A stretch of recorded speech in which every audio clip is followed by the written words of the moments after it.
We're back to the Horns Up, a Talkin' Texas podcast. Fisher, Snacks Crider, Tosopoulos, our guest today, Heisman Trophy winner and founder of new weed strand and weed cannabis empire, soon to be Heisman and astrologer Ricky Williams joining the show. How are you, Ricky?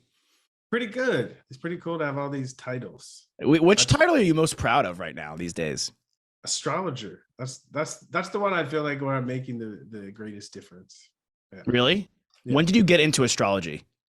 2004. It was when I retired from the NFL the first time, and I'd been a football player my whole life, and I was kind of lost, kind of looking for a direction. And I met this woman, and we started talking about my astrological chart, and she didn't even give me advice or tell me anything. I just knew myself better after the conversation, and I just was easier to trust myself.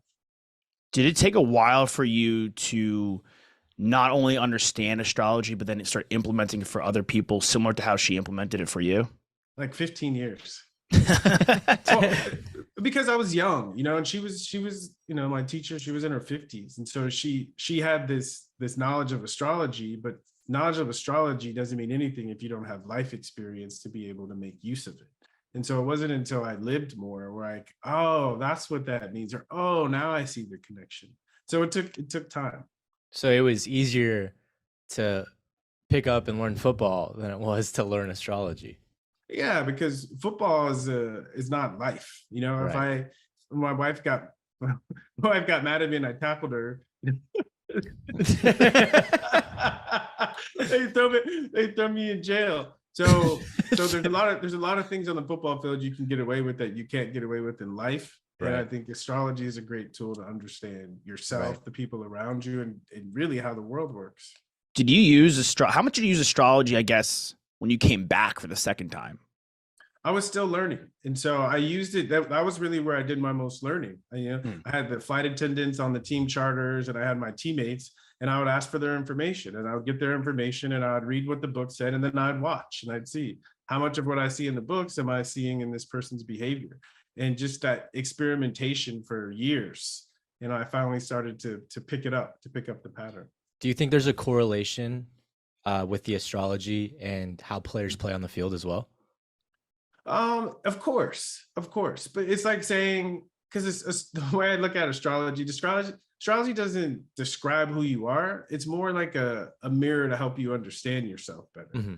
And so you say you have a player who's very fiery and aggressive, the kind that get into fights. If he understands that about himself, he can channel that aggression and that passion more into the sport and not so much into, getting in fights with his teammates. And I had a teammate like that, Brandon Marshall, and it wasn't astrology, but he started seeing a therapist and understanding himself better. And when he did, he was able to direct that anger into places where it would get him paid, not get him fined. Yeah. I mean, it's interesting. You see B Marsh. I mean, we saw him at the Super Bowl. He was down there, and the kind of doing great things with I Am Athlete. Yeah, exactly. The kind of person he is with I Am Athlete versus the kind of player he was perceived as is almost like yin and yang, an opposite. Yeah, that's the beauty of it. I think the purpose of life is to grow, and we all start off naturally good at certain things, and we all start off naturally not very good at certain things. And I think the quality of our life is how we attend to the things that we're not so good at. Do we get better, or do we lean into our gifts and abuse people with our vices? Are there guys in the league right now, or guys that you played with, that you're doing readings for consistently? Not yet, but I just found out that Austin Eckler is really into astrology. Right down the street. Right, yeah. Another guy down the street, dude. Exactly. So we're supposed to connect in the next week or so. And it's I find when people come to astrology when they're lost. And most football players during their careers are not lost. They know exactly what they want to be doing and how they're doing it. Where I talk to a lot of guys is when they're trying to make the transition, because when you've been a football player your whole life, most of us don't even know who else, what else we have in there. And so astrology can help people appreciate the other skills they have and think about what other professions, what other hobbies they can do where they can apply themselves and get some kind of meaningful fulfillment out of it. Yeah, but you say they're like found, but were there times that you felt that you were so defined as like Ricky Williams, the running back, that you were a bit lost? Of course. When the definition fits, you feel found, but when the definition doesn't fit anymore, that's when you start to feel lost. And for so much of my life, I put so much energy into being Ricky Williams, the football player, and I mastered that, and the biggest mistake I made was I didn't ask what's next. I kept trying to follow a dream that didn't have any juice in it left for me. Yeah. A new dream you have is Heisman. How'd that start? What made you really want to lean into making it a bigger brand? And you talk about like Austin Eckler, maybe incorporating him into some readings, like Alex was saying, with players. Are there players that you're looking to incorporate into that brand with you? 100%. I know I'm an old washed up running back, and it's an authentic story around cannabis, but if it's just me pushing it, it's not going to work. And I think I was a pioneer of the honest football player stoner, because there's a lot of athletes out there that are stoners, but because of the stigma, everyone's afraid to come and share their story. And so, I think I shared my story and I live to tell about it. So hopefully it's creating a safer place for other athletes to just be honest, because there's so many athletes. And this is why I launched the brand, is because when I got in trouble with the NFL, there were no stories. There were no uplifting, positive cannabis stories. They were all negative stories. And what I actually lived is a positive one. And so I found for all the athletes, the young guys out there that are coming up, like, they need role models. And so I said, I need to get my story out there so people know that you can smoke weed and still be the best. And not only that, you can smoke weed and it can help you become a better person, a better athlete, and better at whatever you want to do. Nobody's talking about that.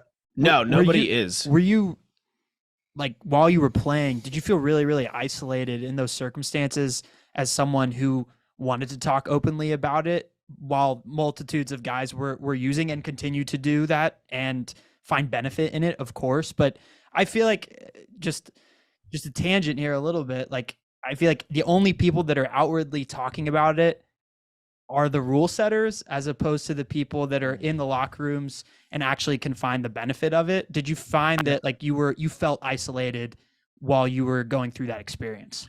I felt isolated pretty much my whole time in the NFL, because this conversation is just one example, but the deeper conversation is really a conversation. Well, the way we talk about it is a conversation of mental health.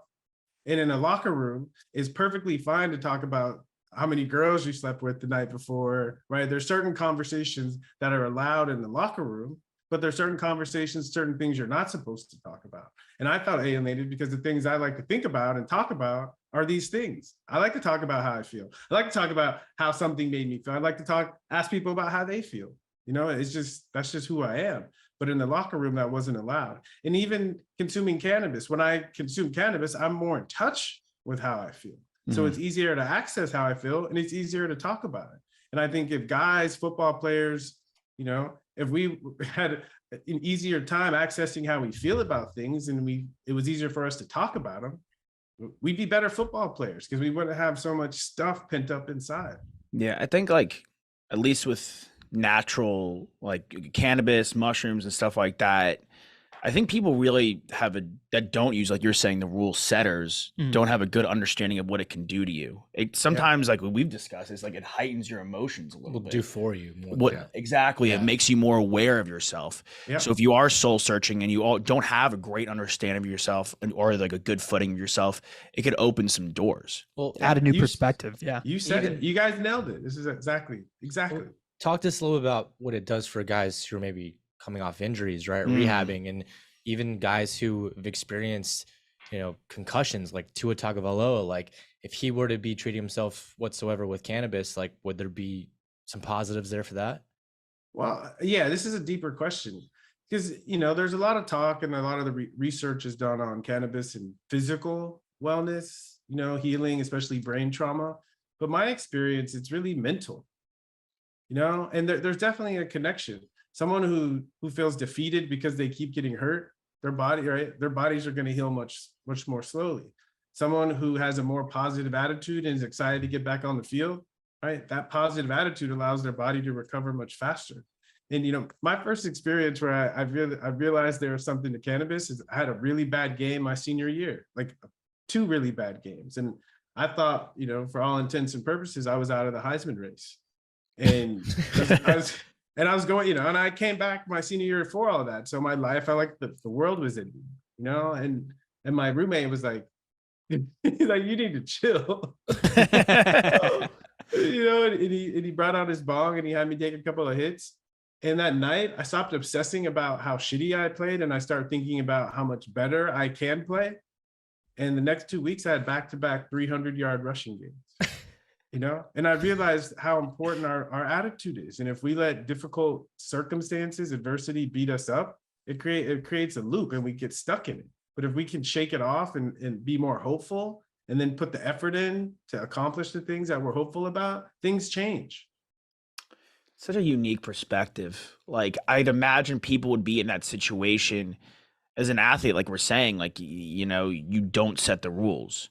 So there is some like, oh my God, am I doing the right thing smoking weed? So it takes like an extra barrier to kind of break through and be like, okay, like it's okay that I'm doing this and it's helping me, and realizing that help and viewing it as a good, positive thing. And we've seen like athletes time and time again, like a Josh Gordon, right? Like obviously you were one of the pioneers, but Josh Gordon's one of the, when people like of our generation think of marijuana in the NFL, it's pretty synonymous with Josh Gordon because he was a guy who got hit on, hurt a lot from that, quite frankly. A whole lot. Yeah. And the sad part about it is, the NFL says the drug policy is to take care of the players, but it's not. It's punitive and it's ruined a lot of guys' life. Right. And I think they're not suspending players anymore and they're changing their attitude. And I think that's great for the sport, and I think it's great for the world. My hope is the NFL takes the next step and realizes that cannabis is much safer for these guys than the Ambien and the opioids that they pass out like candy, and actually start educating the players and maybe even providing them with cannabis. So I think part of that Heisman cannabis. Provided specifically, right? One strain, one brand in particular. But I think there's so clearly like a disconnect, even the way that, like, if you mock people that are making fun of kids for smoking weed or teenagers or college kids like we did at UT, which we certainly did smoke weed at UT, like so much, like, but like the way that we think about how people mock it is like the old man being like, oh, you kids are smoking pot. Like, and I think that there's such a disconnect between like calling it one thing and then understanding like what it really is, and that there are multiple strands that do multiple different things. Like it's not just right ripping a bong and then you get high and then you get the munchies. Like that's not all there is to it. And I think that like there's such a lack of understanding, and it's great that you're providing so much of that context for people with the strain and with the brand. Yeah, I think it's cool, like this conversation, like people are, are back and forth and we're laughing and joking and sharing honestly and vulnerably. It's going to open doors for people. It's going to help normalize cannabis experience. I think for people that have used cannabis and are still beating themselves up or they're not sure, or people whose kids have used cannabis or their friends and they didn't understand. And so this is probably my favorite part about Heisman is the ability to have these conversations. Yeah, absolutely. 100%. And then I think, I'll throw one at you. My dad used to run a dispensary, like own one in Jersey, like a medicinal one. And he was one of the people that was like, all right, this is just like a cash cow type thing. Am I going to just like cash this check one day? And then he actually heard from the patients, and there was a guy that was like our age, like in his 20s, who couldn't go out. He couldn't go out in public and couldn't go on dates because he'd have to go to the bathroom literally like 20 times a day. And then he started smoking weed and started using their products. And then it reduced it to like 1 or 2 times a day, like a normal person. He was able to have a life. I hear that story over and over again. People get into it for the money and then they actually start to connect to the patients and it transforms them. They realize that they didn't mean to do it, but they're doing something helpful and it feels good. Yeah. Yeah. You talked earlier in the show a little bit about that senior season. What enticed you to come back for your senior season? Greatness. When I was growing up, I didn't have aspirations to be a professional football player. I wanted the college football experience. A baseball player. I wanted to be a baseball player. Yeah, but I wanted the college football experience. And that's why I chose Texas. So I came to Austin on my recruiting trip, and we were out at 6th Street, and some girl like recognized me. And I was like, wow, someone recognizes a high school kid from California. I'm coming to school here. And I had the most, I tell people my time in Austin, the best 4 years of my life, because it was the epitome of college football. And I had an opportunity to be the all-time leading rusher in college football history at the University of Texas. I saw that it was possible, and I couldn't pass up that opportunity. You wanted that statue. I wanted that statue. Exactly. Yeah. Well, I mean, I'm from San Diego myself, and also going to Texas just like you. I always wondered what enticed you to come to Austin from San Diego. But once you get to Austin, you start to realize that it's the San Diego of California, or sorry, of Texas. Yeah. So when I came on my recruiting trip, it was December 17th, and it was 73 degrees in Austin. And I was like, it took me around. It took me around Town Lake. I was sold. Mm-hmm. Yeah. Took me to the hill country. I was like, I love this. What was like Earl Campbell like? What were some of the other, some of your predecessors like, when you were inching towards those records? Were they happy for you? Were they, in your ear? Were they kind of like, staying out of your way and letting you do your thing? I was at Texas for a long time, and so they saw it coming, and so I think it was it was easier to prepare for. One of my best friends in the whole world is Earl Campbell. Like, he did a bunch of amazing things on the football field, but as a human being, I'm telling you, he's like, he's got a heart of gold. He's just always looked out for me through the ups and downs. He's always had my back. He's always smiling, whether he's in a wheelchair, he's walking with his walker, he's playing, he's always smiling. I love that guy. And I feel, one of the best parts about being a Longhorn that I didn't even realize until after I left was the alumni. And because I did so much for the university and they're so grateful, I feel like around the world, I always have people that have my back. Yeah, well, I mean, we didn't have the impact on the university like you did, but that's partially why we were so enticed to start this show, right? Horns Up Talking Texas, because we feel so embodied by the university, and to just give back to the alumni, the fans, and give people great interviews like yourself and all the other people that have come before you on this show.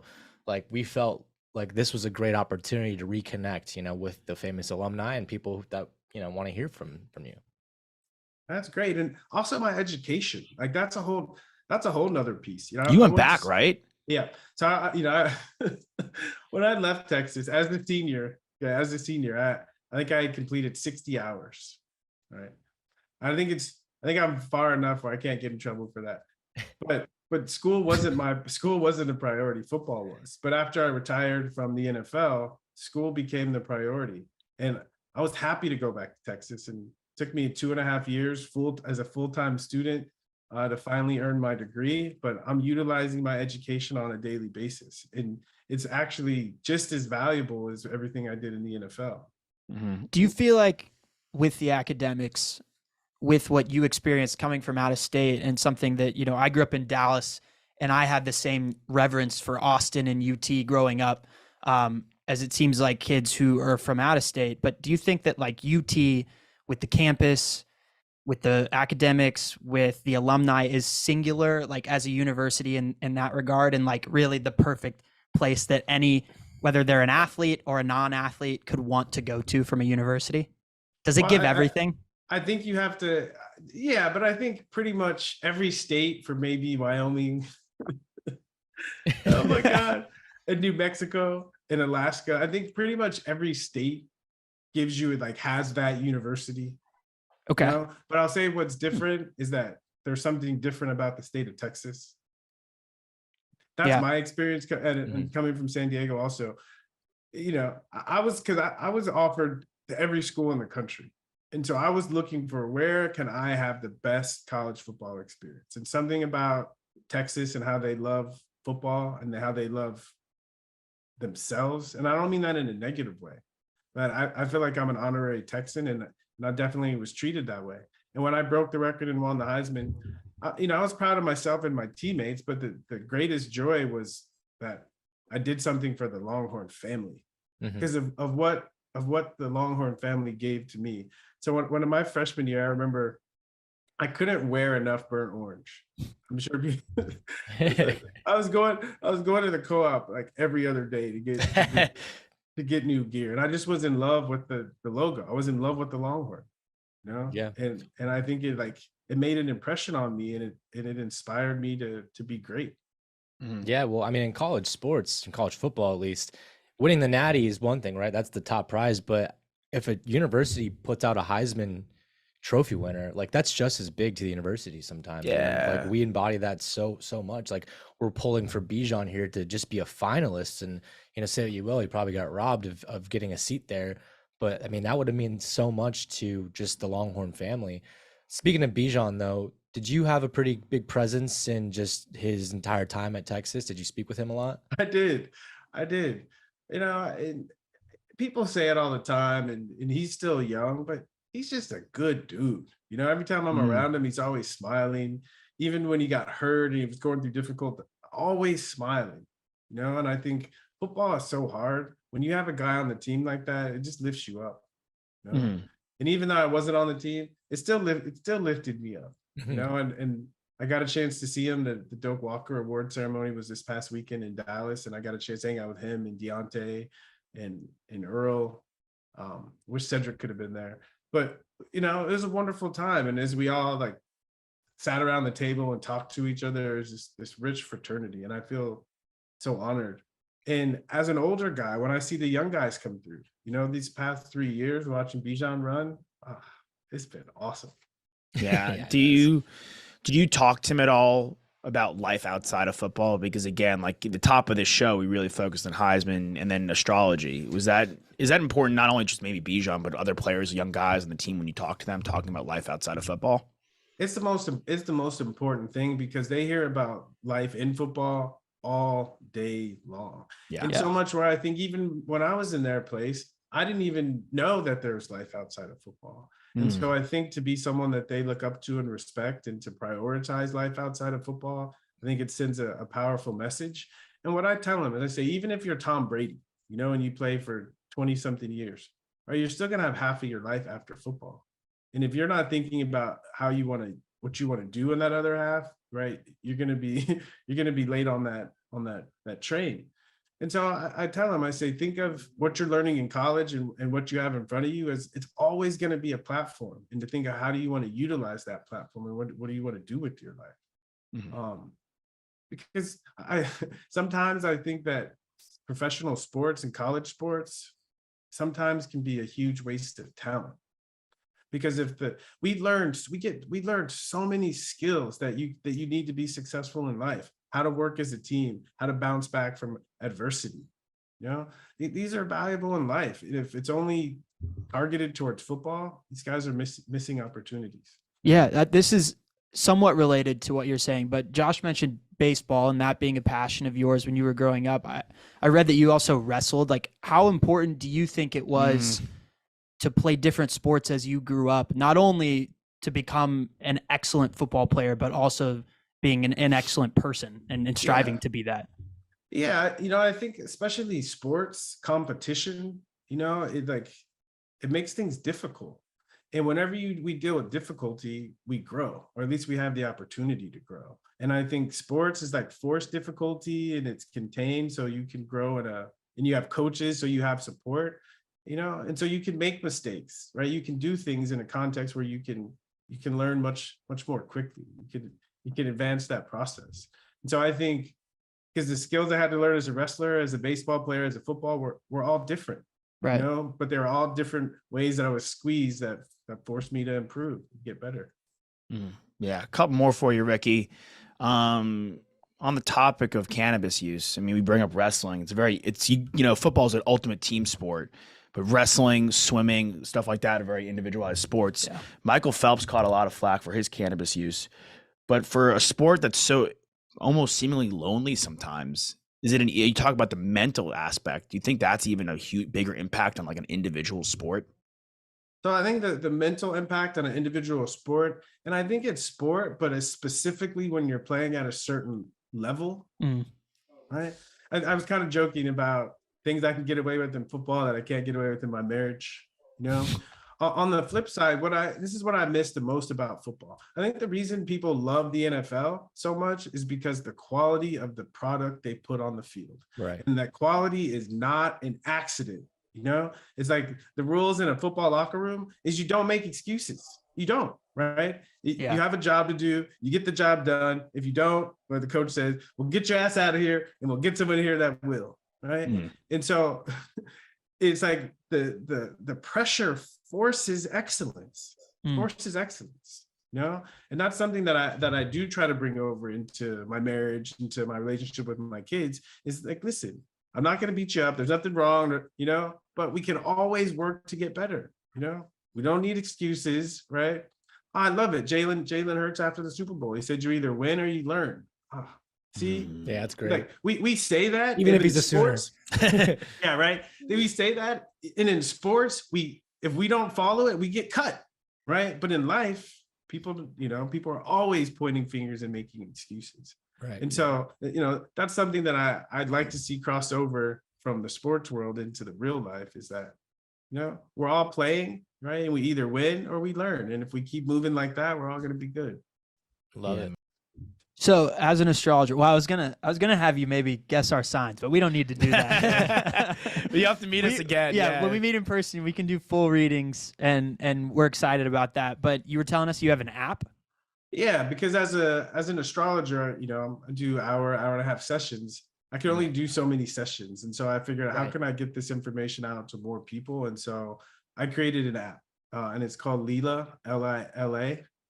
It's on the App Store. We're not on Android yet. But I mentioned earlier, I went back to school and got an education, and I'm using my education in starting a business. And it's been fun. It's a passion project of mine to do what I can to share what I've learned. And I just want to share that with everyone. It's really cool, give people insight into themselves and people in their lives. What would you like if I were a user on the app? Like, what am I getting when I download it and I'm check it out? Yeah, so it's perspective. You know, it's like we all grow up and we get our parents and our friends' perspective of who we are. Yeah. Right? And sometimes it's close, sometimes it's way off. And I found the closest thing to acknowledging the parts of myself that I noticed that no one else can see was astrology. And so, you know, it's this amazing moment when I'm talking to people and I'm looking at a chart, a 2-dimensional diagram, and I'm saying things that they've only thought in their own mind. It like gives them permission to take those thoughts more seriously. Yeah. And so it's kind of like when we were talking about cannabis, it amplifies our internal state so that we can have a better sense of it. And then another thing about astrology, and it has a bad reputation. People talk about prediction, like you can predict what's coming. And astrology doesn't do a great job at predicting what's coming, but it can predict the kinds of questions we're going to face.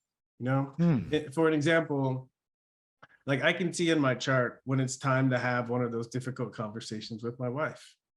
You know, seriously. And it's like, if we're not paying attention, the conversations sneak up on us and we're like, oh, but if we know, right, then we can choose that right time where we know there's something we need to bring up. Right. And it's the only thing you might even forget. Oh, we need to talk about this thing, because the nature is I don't want to talk about it, so I'll keep forgetting. But if I look at Lila and it says, you know, it's time to have a difficult conversation, it's that reminder, and it empowers me to be intentional about having the conversation. Yeah, I mean, I honestly, like, I mean, we're all in relationships. You're married, and sometimes having those difficult conversations, like you're saying with astrology, is a growth point.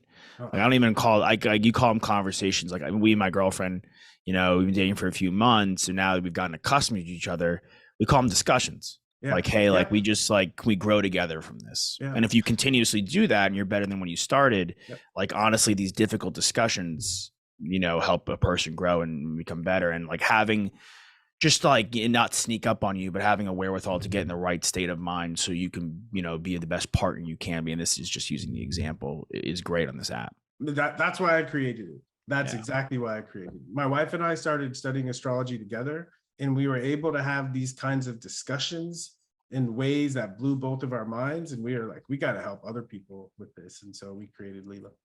I love it. What, just one last thing. What do you say to people when they go, I don't believe in astrology, I think it's bullshit? What do you say to that? Yeah. I smile and I say, have you ever studied it at all?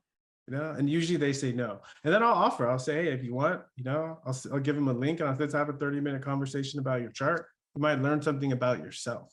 Yeah. And then, it's all about the perspective, right? I think like we were laughing about things earlier, and as long as you can laugh about something, as long as you're open to the discussion, like they'll give it a chance, right? And then if they're not, then they can probably, I imagine, they just walk their separate ways, and you go about your business, and it's no big deal. Because I was the same way. I was like astrology, but I was in a situation where I met this woman and we just started talking, and I wasn't looking for it, but it was so helpful that I said, wow, I gotta learn more about this stuff. I think it's like, and again, I don't know if this is hitting the nail on the head yet for me personally, but I think it's so interesting in life. Like, things truthfully happen when you're not looking for them. Least expected. The least expected, they find you. And B, like, your vision of something.